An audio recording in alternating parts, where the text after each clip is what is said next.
Hi అండి. Welcome to my channel. అందరూ ఎలా ఉన్నారు? బాగున్నారా? ఇక్కడైతే మటన్ కర్రీ ఎలా చేయాలో చూడండి. ముందైతే మటన్ ఉడకబెట్టేసుకోవాలండి ఒక 3 అవర్స్.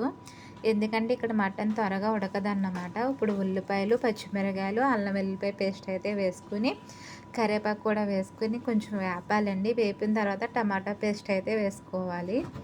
వేసుకున్నాక ఇప్పుడు మసాలా పొడి అంతా వేసుకోవాలండి. మసాలా పొడులన్నీని అలాగే ముందుగా ఉడకబెట్టిన మటన్ అయితే వేసేసుకొని ఒక్క 10 నిమిషాలు మగ్గనివ్వాలండి.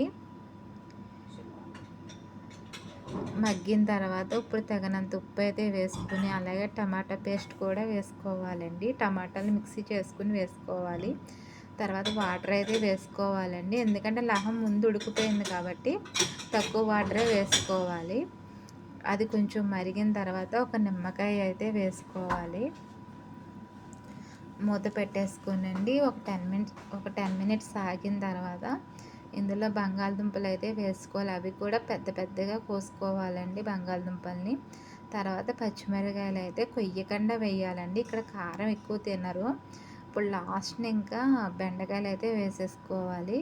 ఇవి కొంచెం ఉడికితే సరిపోతుందండి. బాగా ఉడికితే మొత్తం పేస్ట్లా అయిపోతాయి అన్నమాట. చాలా టేస్టీగా చాలా బాగుంటుందండి. లాస్ట్ అండ్ ఫైనల్ అయితే ఇంకా కొత్తిమీర అయితే వేసేసుకోవాలి.